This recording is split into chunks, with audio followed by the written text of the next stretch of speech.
Hi guys, welcome to on my YouTube channel agriculture future.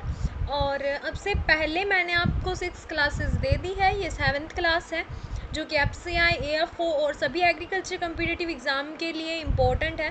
तो video को start करने से पहले मैं सिर्फ इतना ही कहना चाहूँगी कि अगर आपने हमारे चैनल को सब्सक्राइब नहीं किया है दैन सब्सक्राइब कर लें और बेल आइकन को भी प्रेस कर दें और चैनल को ज़्यादा से ज़्यादा शेयर करें। एंड आज हम जिस चीज़ के बारे में डिस्कशन करेंगे वो है शुगर केन। ठीक है, मतलब गन्ना जो क्रॉप है उसके बारे में हम पढ़ेंगे। तो वीडियो को स्टार्ट करने से पहले मैं आपको ये वाला डायग्राम दिखा देती हूँ।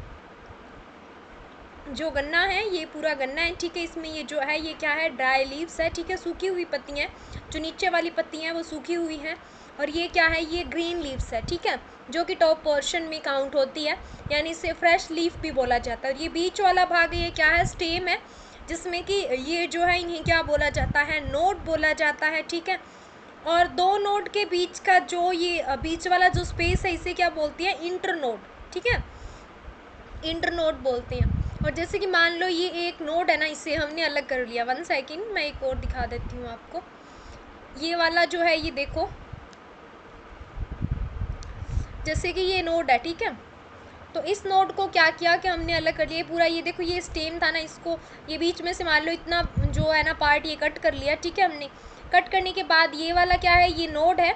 और ये बीच वाला जो भाग है ये क्या है, ये इंटर नोड है। ओके, और ये क्या है, यहाँ से ये जो नोड होता है ना, ठीक है, ये मान लो ये नोड है, यहाँ से क्या होती है, रूट्स निकलती है। ठीक है, जब इसको ग्रो किया जाता है, ठीक है, तो इसमें क्या होता है, यहाँ से ये रूट जोन बोला जाता है इसे।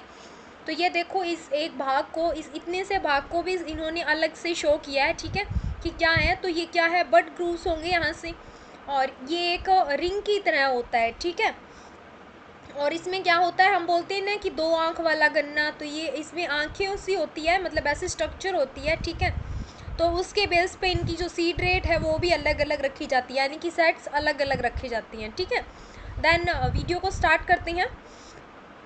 तो सबसे पहले शुगर केन के साइंटिफिक नेम के बारे में देखेंगे कि शुगर केन जो गन्ना है उसका साइंटिफिक नेम क्या है। उससे पहले हमें पता होना चाहिए कि शुगर केन क्या है, एक कैश क्रॉप है। ठीक है, कैश क्रॉप का मतलब क्या है, जिससे हमें अच्छी खासी इनकम होती है। ठीक है, ये कैश क्रॉप है। और उसके बाद में बोटेनिकल नेम की बात करेंगे या फिर साइंटिफिक नेम की, तो साइंटिफिक नेम क्या है, सैकेरम ऑफिसिनेरम। ठीक है, कई बुक्स में इसकी जगह सैकेरम स्पीसीज लिखा होता है, बिकॉज इसकी 5 स्पीसीज होती है। ठीक है, लेकिन जो इंडिया में हमारे मेनली ग्रो किया जाता है, मैंने वही नाम लिखा है, सैकेरम ऑफिसिनेरम, बिकॉज कई जगह पे आपको यही लिखा मिलेगा। ठीक है, बात करते हैं गन्ने की फैमिली के बारे में। तो गन्ना किस फैमिली से है, ग्रेमिनी फैमिली से है। और ग्रेमिनी फैमिली का जो सेकंड नेम है वो क्या है, पोएसी। मैंने आपको बताया था कि कई बार जो एग्ज़ाम होते हैं उनमें पोएसी लिखा होता है, दैट मीन्स वो क्या है, ग्रेमिनी। ठीक है, उसके बाद में क्रोमोसोम नंबर की बात करेंगे कि क्रोमोसोम नंबर कितनी है, तो 2n = 80, यानी कि इसमें 80 क्रोमोसोम नंबर होते हैं। ठीक है, 80 क्रोमोसोम होते हैं। बात करें इनफ्लोरेसेंस की, यानी कि जो पुष्पक्रम है वो किस टाइप का होता है, तो पुष्पक्रम क्या है, एरो या फिर ओपन पॉनिकल बोला जाता है। क्या बोला जाता है, एरो या फिर ओपन पैनिकल। ठीक है, ये मान लो कि ये क्या है, एक जो गन्ना है उसका प्लांट है। ठीक है, बीच में ये नोट्स बनी हुई है, तो यहाँ पे क्या है, ऐसे ऐसे हेयर की तरह, बालों की तरह, जैसे कि मक्के में वो भुट्टा देखा होगा, उसमें ऐसे बाल से निकले होते हैं ना, हेयर लाइक स्ट्रक्चर्स होती हैं। ठीक है, उसी टाइप से होता है। और उसके बाद में बात करें टाइप ऑफ सीड, सीड कैसा होता है, कैरियोप्सिस टाइप का होता है। ठीक है, और ओरिजिन प्लेस कौन सा है, मतलब सबसे पहले इसकी उत्पत्ति कहाँ हुई, न्यू गिनी के अंदर। ठीक है, न्यू गिनिया के अंदर। उसके बाद में बात करें बेसिक अगर शुगर केन के बारे में, तो शुगर केन क्या है, C4 प्लांट है। बहुत बार क्वेश्चन में यही पूछा जाता है कि C4 प्लांट का एग्जाम्पल बताओ। नीचे आपको बहुत सारे ऑप्शन दे दिए जाते हैं। ठीक है, तो जो शुगर केन है वो क्या है, C4 प्लांट है। और उसके बाद में ये एक पीरियड प्लांट है, मतलब ये जो कि 2 साल लेता है। हम कह सकते हैं कि अपनी ग्रोथ को पूरा करने में लगभग 2 साल के करीब टाइम लेता है। ठीक है, 18 मंथ लेते हैं ना गन्ने में, तो ये 2 साल का टाइम भी लेता है। और ये शॉर्ट डे प्लांट है, मतलब दिन के अंदर इसे फ्लोवरिंग के लिए या अपनी वेजिटेटिव ग्रोथ करने के लिए जो टेम्परेचर की नीड होती है उसके बेस पर इसे क्लासीफाई किया गया कि शॉर्ट डे है। ठीक है, उसके बाद में बात करेंगे कंटेंट की। कंटेंट का मीन क्या है कि इसके अंदर क्या क्या पाया जाता है, ठीक है।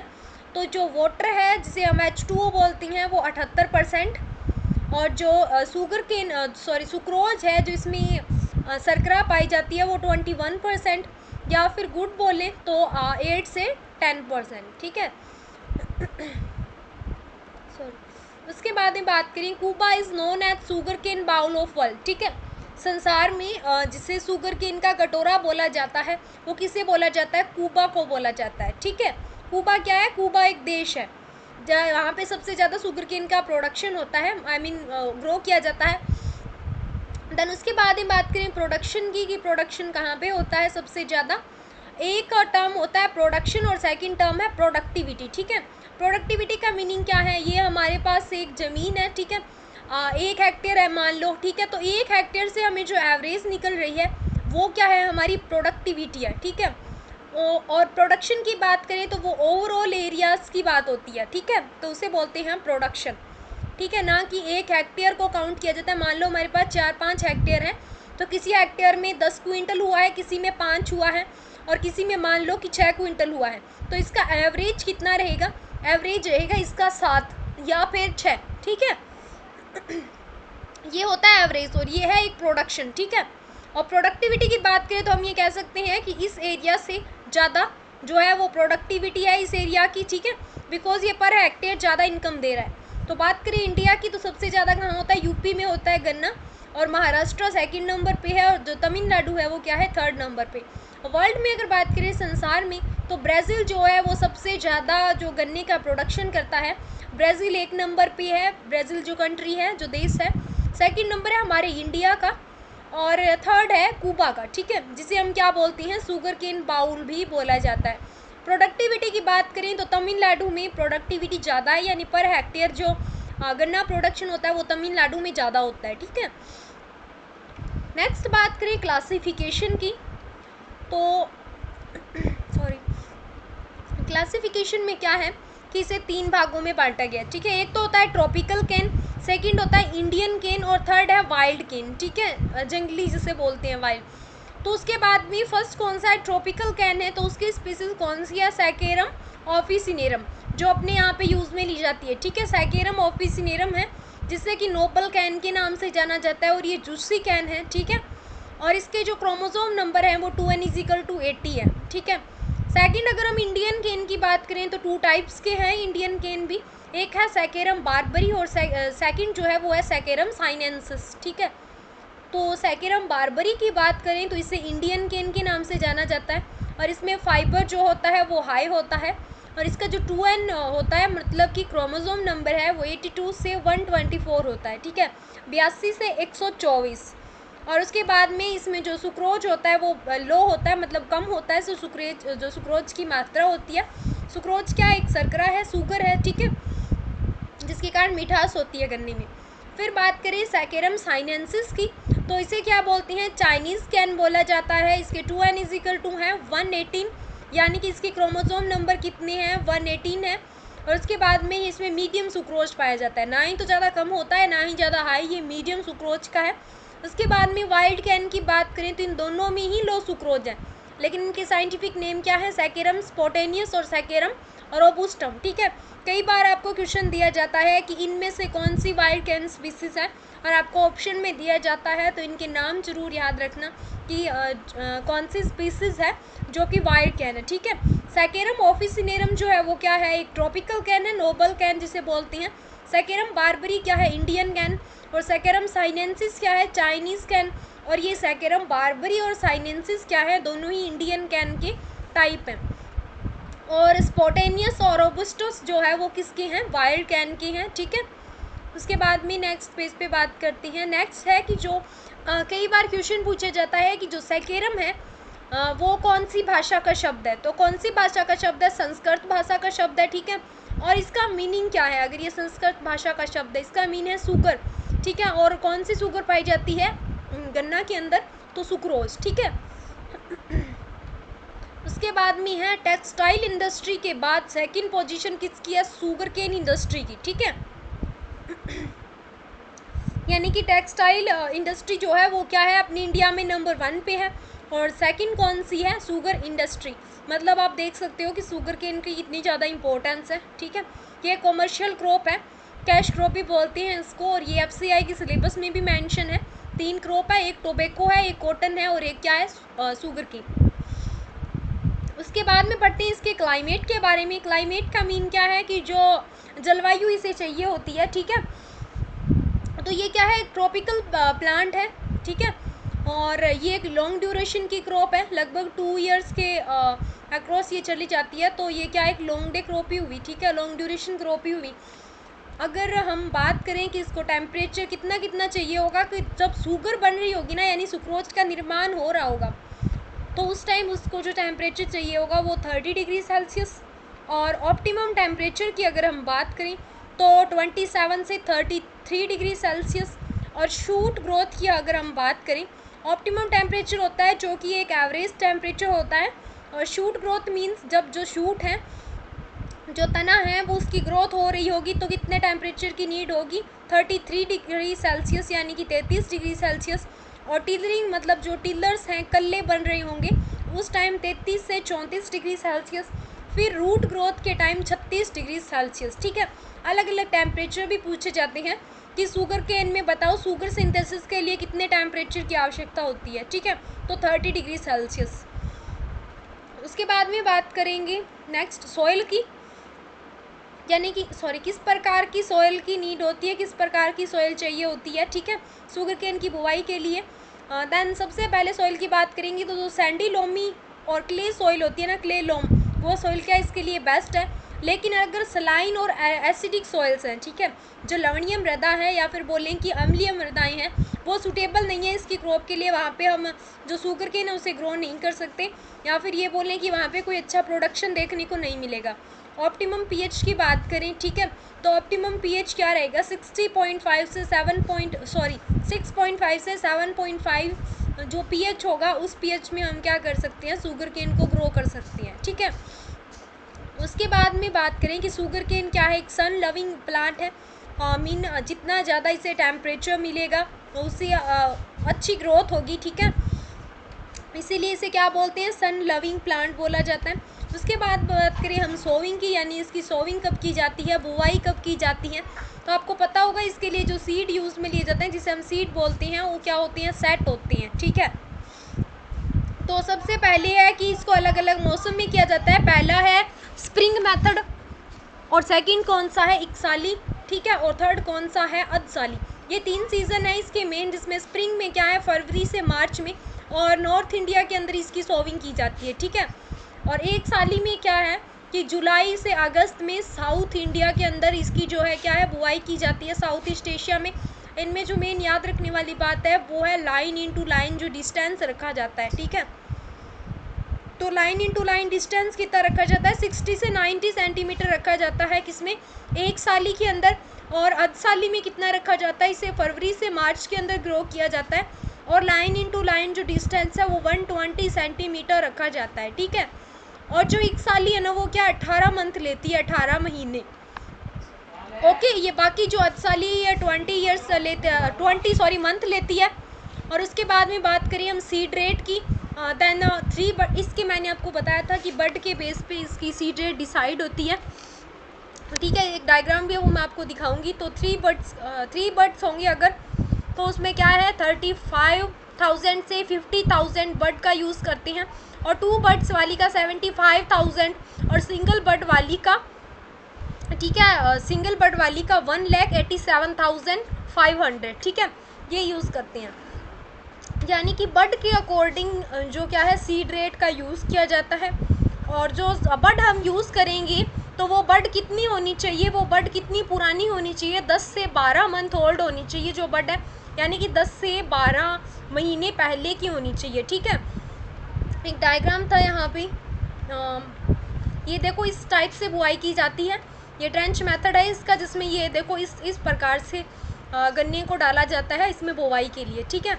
और उसके बाद में नेक्स्ट स्लाइड पे बात करेंगे। तो नेक्स्ट स्लाइड में क्या है, ट्रीटमेंट, यानी कि गन्ने के जो सेट हैं, जो पोरी जिन्हें बोला जाता है, उन सेट को उगाने से पहले क्या करती हैं, ट्रीटमेंट करते हैं। ट्रीटमेंट किस लिए किया जाता है, बिकॉज जैसे कि जो मेन रोग है गन्ना का लाल सड़न, ठीक है, जिसमें गन्ने की जो पेडी है सॉरी, तो जिससे हम क्या करेंगे, अगर बीच में से उसे हम छीलते हैं, ठीक है, या फिर अलग करते हैं, तो क्या होगा, रेड कलर का वहाँ पे आई मीन ऐसे लिक्विड टाइप का लगा होगा, वो दिखाई होगा, ठीक है, दिखाई देगा।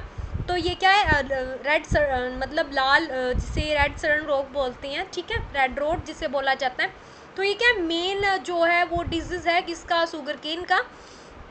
तो इसके ट्रीटमेंट के लिए हम क्या करेंगे, 22.2% का सॉल्यूशन तैयार करेंगे, और उसमें क्या करेंगे, जो सेट हमें ग्रो करनी है ना, आई मीन फील्ड में जो लगानी है, उनको इसमें क्या करेंगे, शॉक करके छोड़ देंगे या डुबो के छोड़ देंगे, ठीक है, या फिर एग्लोल का भी यूज़ कर सकते हैं। एग्लोल पूछा जाता है कि एग्लोल जो है वो मतलब किसको, कौन से फसल के सीड सेट को आई मीन ट्रीट करने के लिए काम में लिया जाता है, या फिर एग्लोल जो है वो किससे रिलेटेड है, देन आंसर होगा इसका शुगर केन।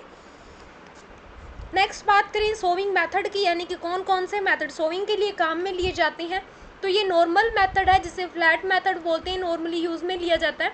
सेकंड है ट्रेंच मेथड, और जो एंडिंग मेथड है वो है फ्रो मेथड, ठीक है। तो इनमें याद रखने वाली बात जो है वो है जो फ्लैट मेथड है उसमें जो डेप्थ रखी जाती है, यानी जब हम बुआई करते हैं तो सेट को जितनी डेप्थ में डाला जाता है वो है 8 से 10 सेंटीमीटर, ठीक है। डेप्थ का मीन क्या है, जैसे कि ये देखो ये कितनी गहराई में है खाइयाँ, इसे बोलते हैं डेप्थ, ठीक है। तो डेप्थ कितनी रखते हैं, 21 से 25 सेंटीमीटर ट्रेंच में रखी जाती है, ठीक है, और फ्रो में कितनी 15 से 20 सेंटीमीटर, ठीक है। और इनकी लाइन इंटू लाइन 90 सेंटीमीटर तो क्या रखी जाती है फ्लैट के अंदर, और 75 सेंटीमीटर क्या रखी जाती है इसके अंदर।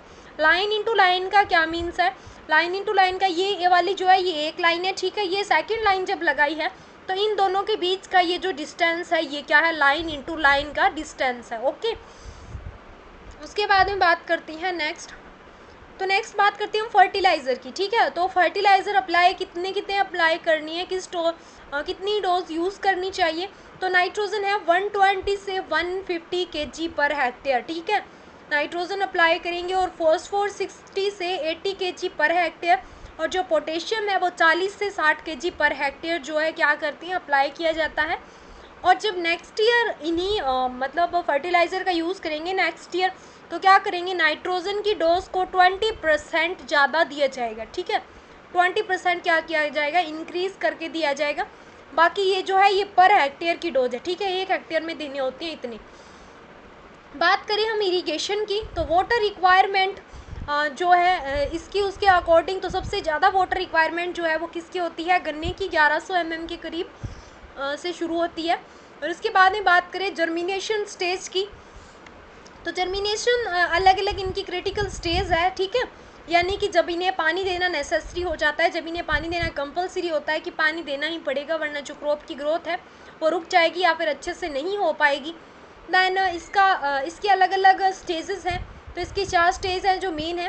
फर्स्ट है जर्मिनेशन स्टेज, यानी कि जब जर्मिनेशन हो रहा होगा गन्ने का, जब जर्मिनेशन हो रहा होगा तो देनी चाहिए, जो पानी है वो देना चाहिए, यानी कि 0 से 60 डेज आफ्टर प्लांटिंग, ठीक है, प्लांटिंग के बाद में पहली इरिगेशन करनी चाहिए, फिर करनी चाहिए फॉर्मेटिव स्टेज पे, जिससे जब टिलरिंग्स बन रहे हो टिलर्स, ठीक है, तो 60 से 120 डेज आफ्टर प्लांटिंग, ठीक है, और फिर है ग्रेन स्टेज, तो 120 से 240 डेज आफ्टर प्लांटिंग, और फिर है मैच्योरिटी फेज 240 से 365 days after planting, okay. Important जो है वो फॉर्मेटिव पूछी जाती है कि फॉर्मेटिव डेज मतलब कितने दिन बाद आती है, या फिर गन्ने की जो बिल्कुल क्रिटिकल स्टेज है जिस पे पानी देना बहुत ही इंपॉर्टेंट है, जैसे कि राइस की CRI है, ठीक है, वैसे ही कौन सी है, तो गन्ने की कौन सी है, फॉर्मेटिव है, ओके। नेक्स्ट बात करते हैं वैरायटी में। वैरायटीज़ मैंने क्रॉप में इसलिए कम मेंशन किया है क्योंकि इन्हें हम बाद में बाय चार्ट पढ़ेंगे, जिससे जो वैरायटीज़ इंसेक्ट और डिजीज़ हैं वो अच्छे से याद रहेंगे, ठीक है, वरना क्या होता है कि मिक्सअप हो जाता है ये सब, इसीलिए। तो वैरायटीज़ जो अभी इंपॉर्टेंट है, मैंने कुछ वैरायटीज़ लिख दी है, तो को 671, को 419, और जो स्मट के लिए रेजिस्टेंस है वो है को 25 और को 439, ठीक है, सॉरी 49। और फिर बात करें रेड रोट की, तो को 1148 और को 19, और सलाइन सॉइल के लिए लवणीय मृदाओं के लिए को 453, ठीक है। रेड रोट के लिए जो थी ये इंपॉर्टेंट है, कई बार पूछी जाती है। रेड रोट रेजिस्टेंस वेराइटीज कौन कौन सी हैं।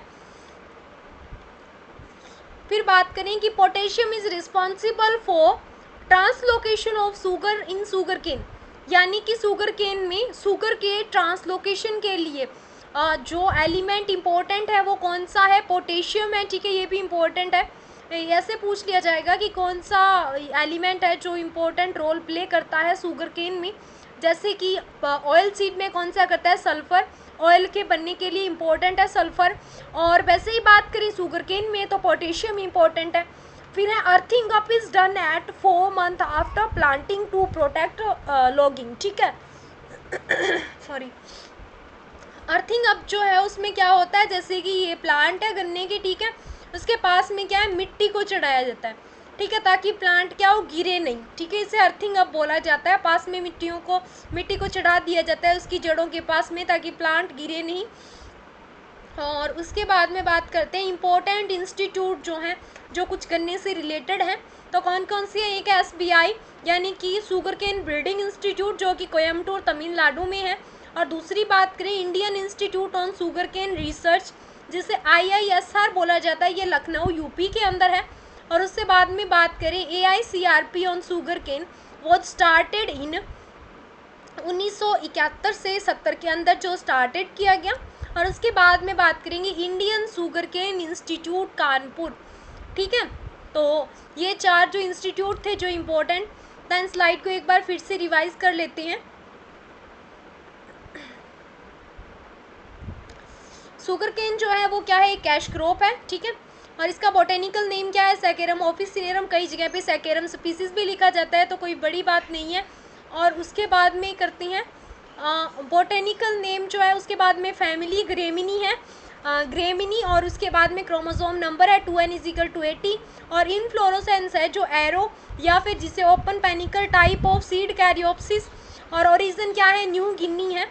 और शुगर केन क्या है, एक C4 प्लांट है, और पीनियल प्लांट भी है और शॉर्ट डे प्लांट भी है।